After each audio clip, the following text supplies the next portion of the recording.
Muy buenas, gente, muy buenos días si me estáis viendo desde Europa, buenas noches si me veis desde América. Bienvenidos a Desayuno Royal, bienvenidos al Morning Show del canal, donde tratamos temas de lo más diversos mientras me tomo, por supuesto, mi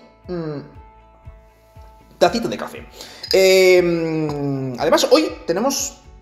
Esto es lo que yo denomino tazavaso, ¿vale? Porque tiene el mango. Es cierto que como le he echado la leche fría, pues ahora está templado y no me quemo las yemas de los dedos cuando la agarro. Pero bueno, tonterías aparte. Hoy quería hablar justamente sobre energía nuclear y sobre cómo funciona exactamente un reactor nuclear.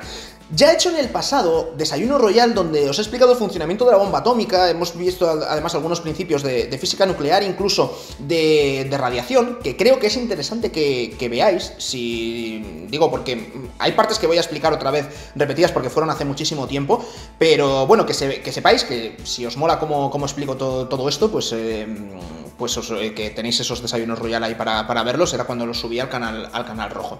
Deciros que voy a tratar de simplificar, o sea, al final vamos a ver dentro de este vídeo, me gustaría que entendierais cómo funciona una central nuclear y claro, eso os podréis imaginar que son años y años de estudio de ingeniería nuclear y más luego la especialización, etcétera, y vamos a tratar de resumirlo aquí en un vídeo podcast de unos cuantos minutos. Pero me ha parecido un tema muy interesante porque ahora está como súper de moda, ¿no? Al hablar sobre la energía nuclear, sobre a favor, en contra, se ha vuelto a ponerse en el debate, al menos en Europa, porque esta semana, ¿no? la Comisión Europea ha propuesto a los países de la Unión Europea considerar la energía nuclear como energía verde, como energía limpia. Entonces, claro, esto supone poner a la energía nuclear al mismo nivel que la energía solar o la energía eólica. La energía eólica, que es, pues tienes un molino, cuando sopla el viento, eso gira y produce electricidad. Y la energía solar, pues cuando el sol calienta la placa solar, pues se produce energía eléctrica. Y claro, eso, a ver, tú lo ves y dices, vale, eso, o sea, es un molino, eso no contamina, eso no emite humo, no tiene emisiones. Y lo mismo con la placa solar. La energía nuclear, a ver, tú lo piensas y... Si yo te digo, imagínate una central nuclear, yo creo que a todos nos viene a la cabeza aquí, gran labor de divulgación que han hecho los Simpson, ¿no? Que todos nos viene a la cabeza esas torres, ¿no? De esa torre gigante, ¿no? Es una torre de condensación. Y bueno, pues yo, vamos, me dices dibuja una central nuclear, pues dibujaría pues la central de los Simpson, ¿no? Que es yo creo que lo más fácil, y son las grandes torres estas, ¿no? Con el simbolito ahí del átomo y dices, ala, mira qué maja, ¿no? La central nuclear. Y claro, esas torres que son así como súper aparatosas y tal, lo que echan, el humo que echan por arriba es vapor de agua. O sea, es como si hubiese un tío ahí debajo dándose una ducha y está saliendo el vapor. O sea, es eso. Entonces, no es en sí mismo contaminante. Si tú esas torres de condensación que te las encuentras en otras centrales, incluso en centrales térmicas y demás, pero hay otra chimenea que es por donde es como si fuera el tubo de escape de tu coche. Que por ahí, pues si se está quemando carbón, si se está quemando petróleo, si se está quemando otro combustible fósil para producir la energía eléctrica, pues ahí sí, eso se va a emitir y esos son gases de efecto invernadero. Y yo creo que viene por ahí, ¿no? El hecho de que se haya montado este debate sobre la energía nuclear, se considera la energía verde, porque de siempre la energía nuclear tiene dos grandes riesgos asociados. El primero es el riesgo de que se produzca un accidente nuclear, que tiene unas consecuencias catastróficas, y de otro lado el riesgo de que se produzca un accidente por una mala gestión de los residuos nucleares, que son residuos que son radiactivos y que tienen radiactividad durante cientos, miles de años, y que de alguna manera pues hay que gestionar bien para que no supongan un peligro para la población. Entonces, claro, como tenemos esta fuente de energía con estos dos grandes riesgos asociados, pues lo pones en la balanza y dices, no, tío, no me interesa tener estos riesgos. ¿Qué es lo que pasa? Que poco a poco, según van pasando los años y cada vez pues va avanzando también la ciencia y van avanzando pues muchas investigaciones que se va haciendo sobre el planeta, cada vez nos vamos dando cuenta de que la huella que va dejando el ser humano en su paso por el planeta Tierra, pues quizá está teniendo también unas consecuencias o unos riesgos que deberíamos poner en la balanza junto con los riesgos que genera la energía nuclear. En el sentido de vale, no quieres asumir el riesgo de tener una central nuclear y que pueda reventar como en Chernóbil y causar una gran contaminación, aparte de un montón de muertos directos, etcétera, etcétera. Y digo, vale, pero si estamos generando energía eléctrica a través de quemar carbón, de quemar petróleo, que eso tiene unas emisiones de gases de efecto invernadero muy fuertes, estamos provocando este cambio climático y estas consecuencias en el planeta, por no hablar de los efectos directos que también tiene la contaminación y la polución en el aire y que provoca también enfermedades respiratorias, pues claro, dices, ostras, igual tenemos que poner las dos cosas en la balanza y ver exactamente qué es lo que nos conviene más como civilización, como especie o como país, que muchas veces estos debates son más dentro de cada país. Y bueno, pues yo digo, oye, pues dado que ahora es un tema de actualidad, por lo menos que todo el mundo entienda cómo funciona un reactor nuclear, porque es algo que bueno, pues tienes, como digo, muchos tópicos de eso es peligrosísimo, yo no me acercaría a una central nuclear, y hay muchos tópicos y muchas veces no se entiende bien exactamente cómo funciona, ¿no? el reactor nuclear. Y bueno, pues es lo que quiero explicaros aquí un poco en este desayuno royal. En España hay 7 centrales nucleares ahora mismo en funcionamiento y bueno, pues, generan más del 20% de la energía eléctrica que se consume en toda España, ¿eh? 7 centrales repartidas por toda España. En Latinoamérica, hablo de España y Latinoamérica porque son los países que más me ven, lógicamente, ¿por qué será? Pero en Latinoamérica no hay muchas centrales nucleares. México tiene 2, Argentina tiene 3 y generan muy poquita energía eléctrica, o sea, 5% de su consumo si es que llega. El país que más centrales nucleares tiene, lógicamente, es Estados Unidos, son los que lo hacen todo más a lo bestia, hasta que les adelanten los chinos, que los chinos también tienen muchos y están construyendo más todavía y les acabarán adelantando, ¿no? Pero Estados Unidos tiene 98 reactores nucleares, aunque fijaos, todo Estados Unidos con sus 98 reactores nucleares produce el 20% de su energía eléctrica. España produce lo mismo con 7, lo que pasa es que España es bastante más pequeñito. Llama la atención aquí, y siempre se pone de ejemplo Francia, porque Francia tiene 58 y claro, Francia es mucho más pequeña que Estados Unidos, tiene muchos menos habitantes y claro, 58, además son reactores muy buenos, hay reactores de diferentes tamaños, cuanto más tamaño tienen, pues obviamente más energía son capaces de producir, y en Francia el 70% de la energía eléctrica que producen es nuclear, es el país que más tiene, ¿no? Entonces, bueno, ¿cómo funciona, ¿no? un reactor nuclear o qué es un reactor nuclear? Un reactor nuclear, la parte más importante, la del núcleo, es donde se concentra todo el combustible nuclear, todo el combustible atómico, el combustible que generalmente es uranio, ¿vale? Y el uranio es uranio 235, hay que enriquecerlo, luego os cuento un poquito más del tema, pero bueno, el uranio como tal se encuentra picando en minas, es un mineral y no es tampoco muy difícil de obtener. Más difícil de obtener es, bueno, parece que el perro quiere comerse al gato y el gato no quiere que el perro le coma. No es difícil de obtener el uranio, no es como si fuera picar diamantes o buscar oro, es relativamente asequible y fácil de encontrar. Luego tienes que someterlo a un proceso de enriquecimiento, ¿vale? Para que sea un uranio que es lo que se llama, en lugar de ser uranio 238, pues es uranio 235, es decir, lo tienes que enriquecer, lo tienes que depurar y lo tienes que afinar un poco. Cuando tú lo picas y lo sacas de la mina, tiene un 0,7% del uranio 235, que es el que te interesa, el que es tu combustible. Cuando lo enriqueces, pues lo sometes a un proceso, quitas lo malo, y al final te queda con una pureza del 5%, que eso ya te vale para un reactor nuclear. Para que nos hagamos una idea, que muchas veces tienes ahí en la cabeza como que dentro de la central nuclear están teniendo lugar explosiones nucleares ahí tipo Hiroshima, Nagasaki, y están todas controladas, pero como eso se descontrole, pues acaba reventando y demás. Nada. O sea, una central nuclear funciona con uranio enriquecido al 5%. Una bomba atómica funciona con uranio enriquecido a más del 90%. Una central nuclear tiene reacciones en cadena controladas y en una bomba lo que te interesa es descontrol, que eso libere muchísimo.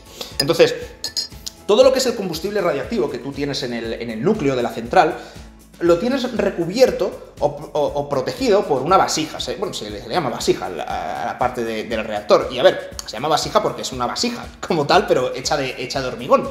Y ahí dentro, pues es donde, pumba, echan el combustible nuclear. Y ahí es donde tienen lugar las reacciones de fisión nuclear, que es lo que genera calor y que a la postre ese calor es el que se va a transformar en energía eléctrica, que es la de consumo doméstico. Joder, ¿te imaginas tener tu propio reactor nuclear en casa, ¿no? Esto es interesante porque los desayunos Royal que hice en el pasado, explicando un poco cómo era la bomba atómica y demás, siempre estas cosas me gusta explicarlas como si te quisieras hacer uno, ¿sabes? De en plan, no, pues mira, te pones un poco de uranio, una vasija de no sé qué, tal, y ya tienes, ¿no? Tu propia central nuclear do it yourself. Y lo mismo hice con la bomba atómica y bueno, podemos hacer con muchas cosas si queréis. Pero bueno, el caso, tú tienes tu vasija de hormigón y dentro tienes el uranio. Entonces tú lo pones ahí y se produce, pues se empiezan a producir reacciones espontáneas de radiación. Que básicamente la radiación no deja de ser que determinados átomos, determinadas partículas, determinados materiales emiten espontáneamente partículas, y esas partículas es la radiación. ¿Y qué es lo que pasa por lo que es tan interesante el uranio? Pues por dos motivos. El primer motivo es que es una reacción que cuando se descompone el uranio 235 y cuando emite esas partículas, libera mucha energía, lo cual ya lo hace muy útil. Y en segundo lugar, cuando se produce esa liberación, esa fisión que se llama, ¿no? Que se separa y se crean dos núcleos diferentes, vamos a decir. Cuando se produce eso, se liberan neutrones. Y esos neutrones es como si fuesen 3 balas de cada átomo de uranio 235 se liberan, cuando se fisiona, se liberan 3 balas, 3 neutrones, que pueden impactar en otro átomo de uranio 235. Y que a su vez se va a descomponer en otras va a generar otros 3 neutrones, otras 3 balas, y eso va siendo una reacción en cadena. Empiezan siendo 3 neutrones, luego son 9, luego son 27, luego son 81, y eso se te va de las manos. Entonces, cuando tú haces una bomba atómica, lo que tú haces es, con uranio muy enriquecido, es decir, que este proceso se puede repetir muchísimas veces, lo pones ahí sin control, ¡bumba! Y que empieces con 3, luego 9, luego 27, luego 81, y que se descontrole y creas la bomba atómica. Cuando tú quieres tener eso controlado, porque no necesitas tener la bomba atómica para fabricar electricidad y encender una bombilla, pues lo que haces es, intentas decir, vale, de cada 3 neutrones, de cada 3 balas que libera cada átomo que explota, vamos a ver si somos capaces de atrapar 2 o incluso 3. Y vamos a limitar mucho el cómo se va extendiendo, cómo se va reproduciendo esta reacción en cadena. Y entonces introducen lo que se llaman agentes moderadores. Son barras moderadoras que están fabricadas de muchos materiales, generalmente es boro, y son materiales que lo que hacen es absorber neutrones. Absorber neutrones para conservar o mantener la reacción en cadena y que esté constantemente, pues, reaccionando sin que en ningún momento se te empiece a descontrolar con el 3, 9, 27, 81, ¡bumba! ¿Vale? Entonces, eso es básicamente la parte importante de la central nuclear o del reactor nuclear. Tú tienes la vasija, tienes el material combustible, ese uranio 235, y las barras moderadoras o las barras de control para que no para poder controlar la reacción en cadena, como su propio nombre indica, para que no se te descontrole el asunto. Con eso tú ya tienes, bueno, pues tienes una vasija que está muy caliente. Vale, ahora viene la parte de, bueno, y ahora esto, te has hecho ya tu fueguecito, tu hoguerita y demás, pero no es para que pongas las manos y te calientes, sino que cómo vamos a generar energía eléctrica con todo esto, porque para eso pues directamente he hecho 2 maderos y también tengo el mismo efecto, ¿no? Algo calentito. Está muy caliente, ¿eh? No me lo toméis como que es como la chimenea de tu casa, está muy caliente el núcleo de una central nuclear. Entonces, lo que una vez que ya tienes ese aparato hecho, el siguiente aspecto es aprovechar ese calor para generar energía. Y la manera que lleva utilizando el ser humano para generar energía a partir del calor lleva siendo desde hace años, desde la revolución industrial, desde que se inventó la máquina de vapor, pues lleva siendo el agua, el vapor. Es decir, yo caliento agua, el agua cuando se pone a hervir sale el vapor a mucha presión y ese vapor es el que me va a hacer mover una turbina. Como si fuese el molinillo del viento, pues da igual, me hace mover la turbina y esa turbina es la que genera la electricidad. Luego ese vapor de agua, una vez que ya ha perdido fuerza porque ya ha pasado por la turbina, se va otra vez a condensar, se va a convertir en agua, lo vuelve a pasar otra vez por el núcleo y se vuelve a calentar, lo volvemos a hacer pasar por la turbina y así sucesivamente. ¿vale? ¿Qué es lo que se hace en una central? Bueno, os voy a explicar en una central, en un reactor nuclear simple o sencillo de agua en ebullición. Es uno de los más populares, como el 20% de los reactores a nivel mundial son de este tipo, reactores de agua en ebullición. Las siglas en inglés es B, W y R, ¿vale? Boiling Water Reactor. Y básicamente tú lo que tienes es tu vasija del reactor, donde está el combustible nuclear, tienes un circuito de agua que pasa al lado del combustible.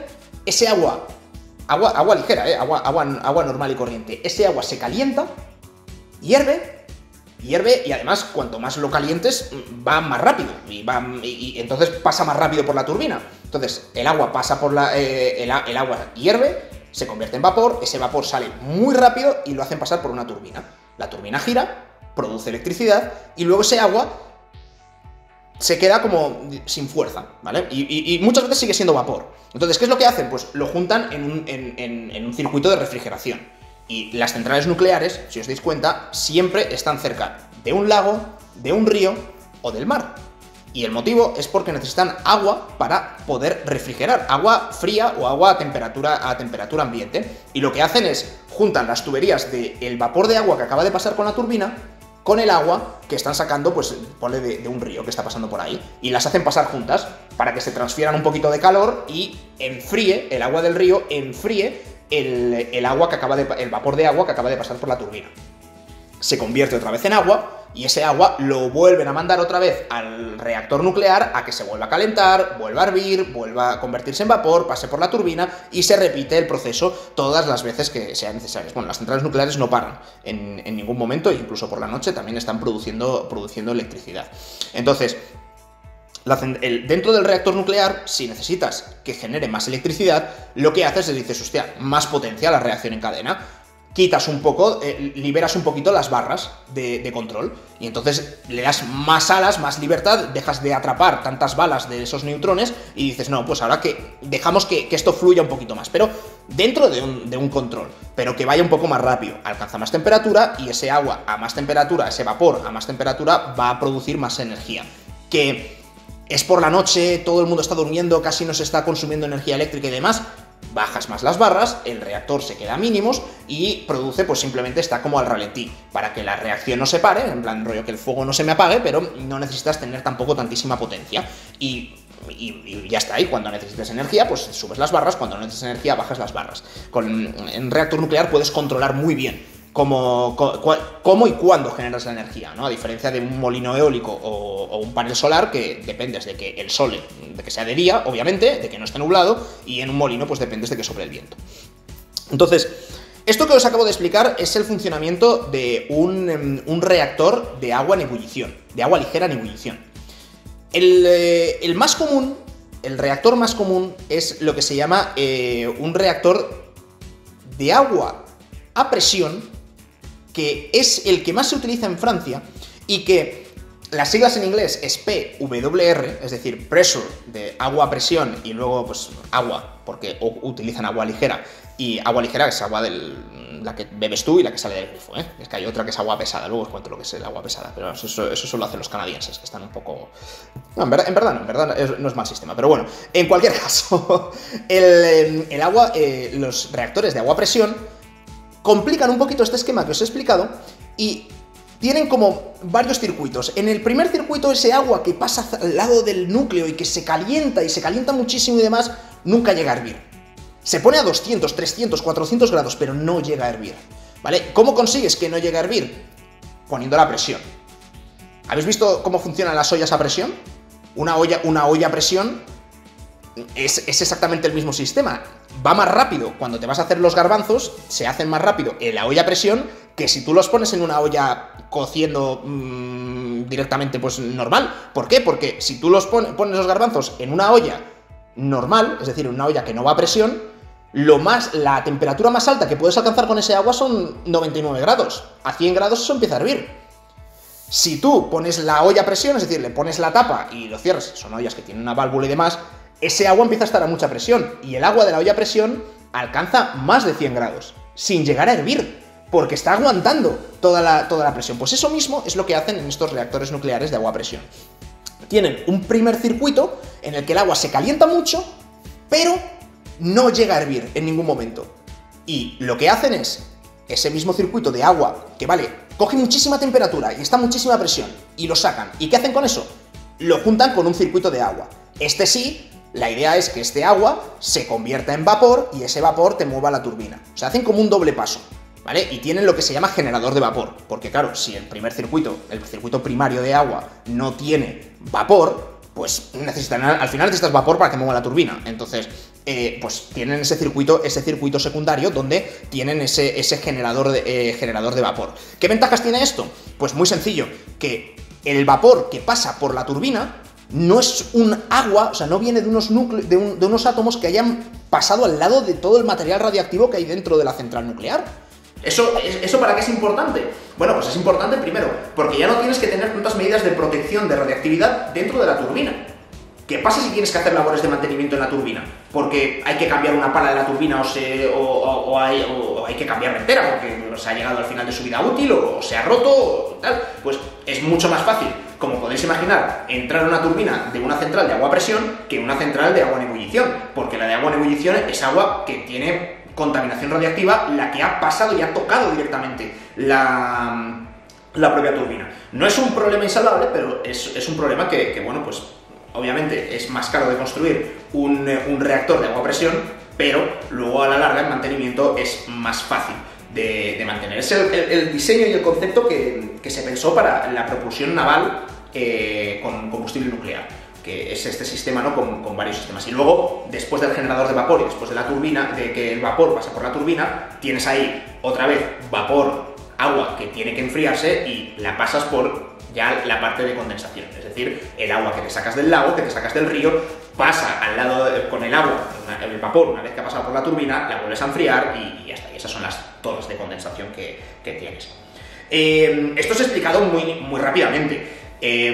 A ver, esto, claro, hay mucho tema con pues el caso de Chernóbil, por ejemplo, oye, pues claro, aquí se explotó y os recomiendo, por cierto, ya que sacamos el tema de Chernóbil, la serie de HBO, serie documental, porque lo explica muy bien, y explican muy bien además todo lo que ocurrió y cómo funciona un reactor nuclear, y bueno, pues creo que sí que te da una idea, ¿no?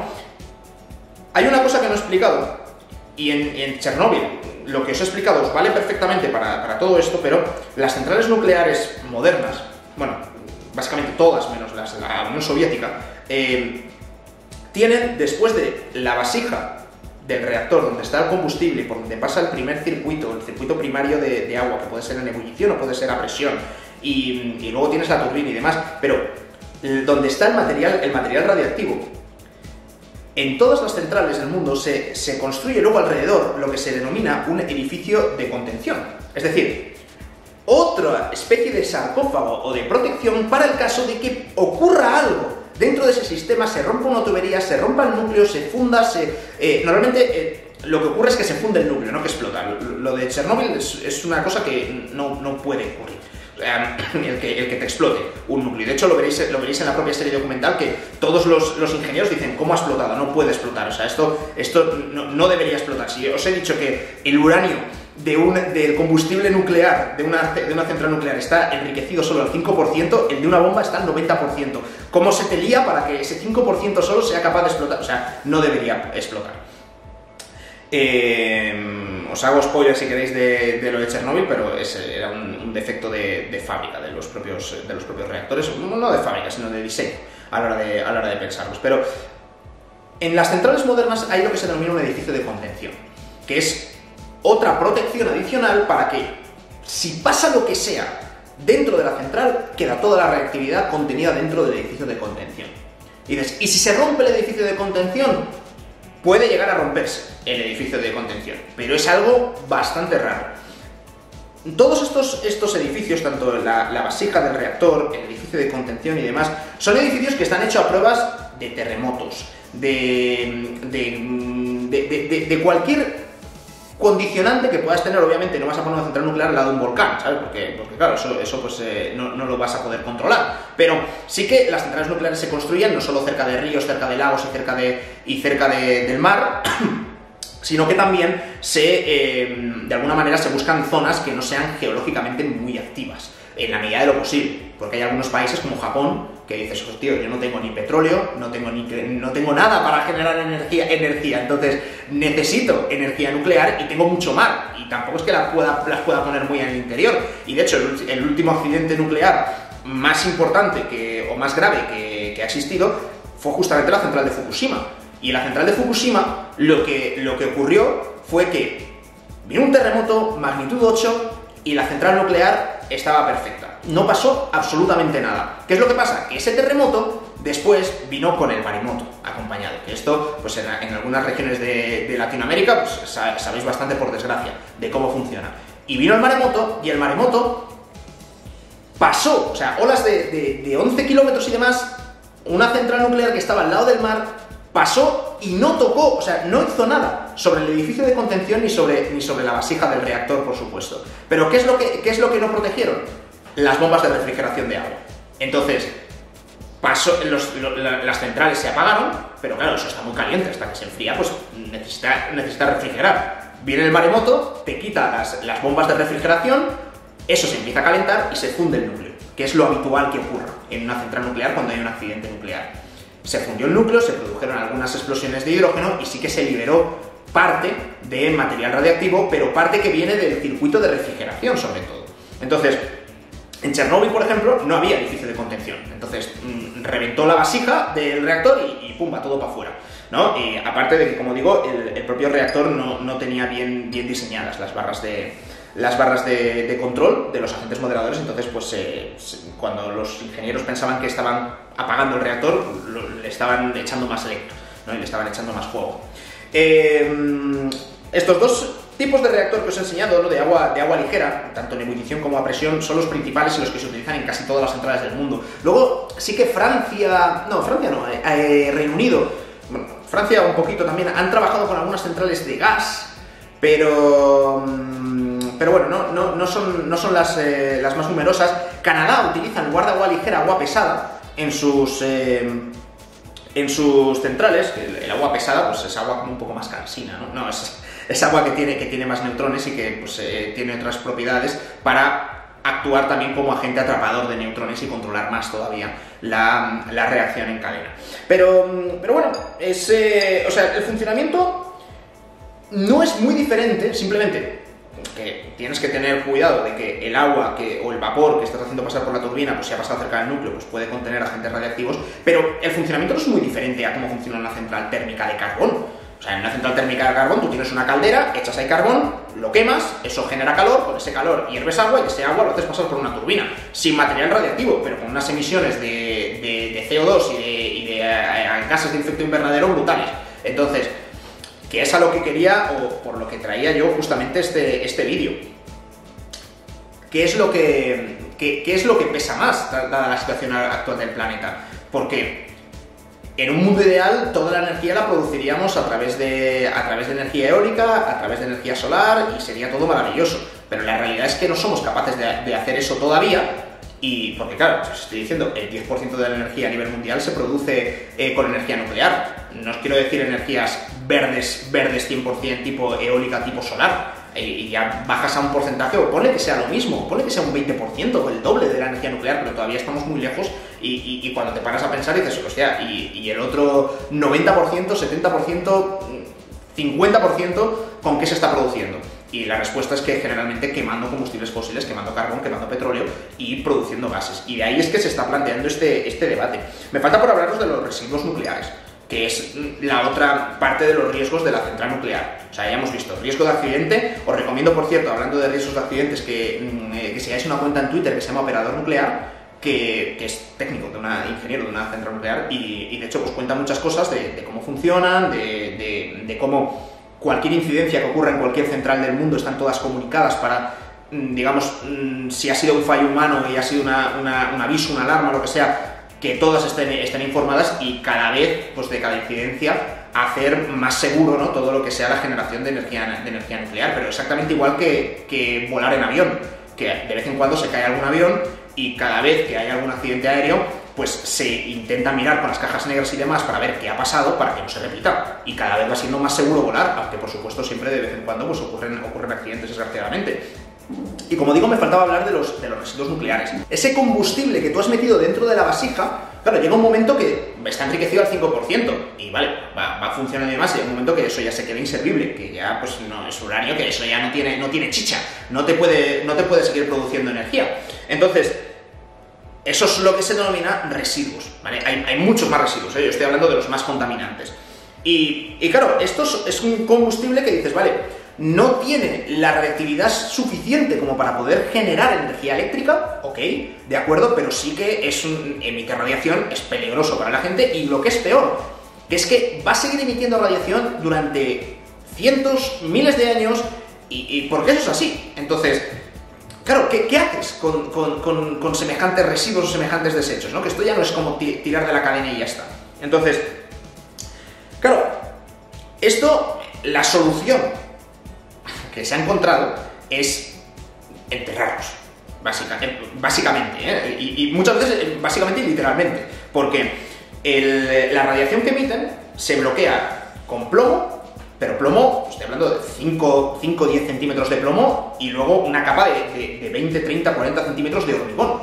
Y entonces tú lo que tienes es, ¿sabéis los que salen en las películas, esos típicos bidones que son de plomo, de acero, que tienen el símbolo, que son de amarillo, ¿sabes? Y que pone ahí en rojo, ¿no? El símbolo nuclear, en plan peligro, material radiactivo, y que tú lo imaginas ahí que va a ser verde fosforito. Pues eso mismo, lo que hacen es, empiezan a echarle hormigón, ¿vale? Hormigón por los lados, como una capa así por cada lado del tonel. Y dices, vale, ya está, apañado. O sea, como los containers de los barcos, pues ahí pones unos cuantos de esos y hormigón.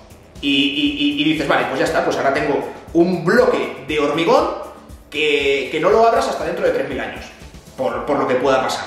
Entonces, ¿qué es lo que hacen con eso? Pues, a ver, esto es un proceso mucho más complejo, ¿eh? Normalmente en la central, una vez que un material ya no sirve, lo sacan y tienen unos almacenes dentro, suelen ser piscinas, de hecho, dentro de las centrales, y lo dejan ahí hasta que ya tienen la cantidad suficiente. Entonces ya hacen lo del container, lo llevan y se lo llevan a lo que llaman cementerio nuclear, ¿vale? Y los cementerios nucleares es básicamente pillarte una montaña en una zona donde no haya terremotos y no haya nada que te vaya a romper eso, y directamente el bloque de hormigón gigantesco con material radiactivo que tienes, lo metes dentro de la montaña y echas tierra. Y pones otro, y echas tierra, y pones otro, y echas tierra. ¿Sabéis? Se utilizan mucho, o sea, se hacen muchos cementerios nucleares en antiguas minas, y muchos en minas de uranio. Era una mina de uranio. El uranio, cuando tú lo encuentras en naturaleza, yo os digo, la mayor parte del uranio que encuentras en naturaleza es 238, que es el que no vale para nada. Bueno, no vale para nada, te sirve como blindaje de tanques o cosas así, pero no es radiactivo. El radiactivo es el 235, de ese solo hay un 0,7%, pero un 0,7%, hostia, también emite radiación. Estoy diciendo que el combustible nuevito de una central nuclear está al 5%, no te acerques tampoco al uranio al 0,7%, por lo que pueda pasar. Entonces, pues una mina de uranio es un buen sitio para dejar eso. Entonces tienes ahí un montón de túneles y galerías y cosas excavadas en una montaña que lo vas apilando y vas chapando. Esto está muy desarrollado, ¿eh? Ponen también para que no haya filtraciones de agua, conductos para que el agua pase por zonas seguras, tienen un montón de mediciones y demás, pero en esencia esto es lo que hacen. Y la cuestión con los residuos es que no se generan tantos. O sea, tantos me refiero en volumen, ¿vale? O sea, es peligrosísimo, ¿eh? No me malinterpretéis. O sea, es uno de los principales riesgos de la energía atómica. Pero estoy hablando que los residuos que genera una central en 25 años caben dentro de una piscina olímpica, ¿vale? De una piscina tal. O sea, quiero decir que dices, oh, una piscina es muy grande, la piscina es muy grande, tío, pero quiero decir que esto lo empiezas a meter en containers rellenos de hormigón y demás, y no ocupa tanto. O sea, mirad el barco, el bichardo ese que se quedó atravesando en el canal de Suez, que era un barco que tenía containers y containers y containers y containers. Bueno, pues esto no es tantísimo, ¿no? Y ya cuando una vez que han perdido parte de la reactividad dentro de la piscina, pues es cuando se los llevan y demás, y bueno, pues hay muchísimos protocolos de seguridad, y oye, que seguro que en algún momento hay alguna liada. Pero la cuestión, y en el punto en el que yo creo que está ahora mismo el ser humano, la civilización, si queremos decir, es vale, esto tiene unos riesgos asociados, no suele pasar nada, hasta que pasa, eso sí. Pero es que mientras tanto, y esto sí que está pasando, que se están emitiendo toneladas y toneladas y toneladas de gases de efecto invernadero y de CO2 mediante la producción de electricidad por métodos no tan eficientes como la energía nuclear. Y esto lleva pues a preguntas como la que hacía la Comisión Europea a los países miembros de la Unión Europea, de ¿debemos considerar la energía nuclear como una energía verde, en el sentido de que no produce emisiones de CO2? Y bueno, pues así es como estamos ahora mismo con el debate en Europa. Yo lo que espero es que después de este desayuno real, por lo menos, no solo podáis participar en el debate, sino que sepáis lo mínimo de cómo funciona un reactor nuclear y tengáis la base para poder leer más, documentaros más y mirar la serie de Chernobyl, que en serio que está muy bien, de HBO, págame. Menuda publicidad, pero espero que bueno, pues que os haya quedado medianamente claro, ¿no? De cómo es el funcionamiento y cuáles son los elementos o las piezas a tener en cuenta dentro de una central nuclear. Y ya no me alargo más, que me he alargado muchísimo, pero bueno, pues quería que quedase de una manera sencilla, bien explicado el funcionamiento de la central nuclear y por qué es tan importante entender esto para poder participar en el debate del futuro, que es si la energía nuclear, pues sí, o energía nuclear no, energía nuclear verde o energía nuclear rojo, mala, negro, horrible. Por mi parte nada más, señores, que tengáis un excelente día, si me habéis visto desde Europa, por supuesto, y si me habéis visto desde América y estáis trasnochando, pues que dormáis muy bien y que no le deis mucho rumbo a la energía atómica. Nos vemos en el próximo Desayuno Royal. Chao, chao.